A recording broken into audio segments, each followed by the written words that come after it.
No tak toto je odbočenie z hlavnej cesty 1/9 smerom do vojenského závodu. Ako máte možnosť vidieť, tak toto je, aký je tu sklon.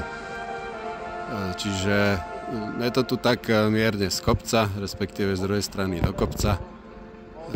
Takže to podľa mojich informácií toto tiež nie je na poriadku, pretože mali by byť aj tie sklonové pomery také, že minimálne na dĺžku kamionu, ktorý odbočuje, alebo teda jazdí po tejto ceste, tak by to malo byť v podstate vodorovné a nemalo by to byť takto. No čo môže byť problém hlavne v zimnom období? Z hľadiska toho, že tu môže byť sneh a ľad. Urobte si názor na toto sami.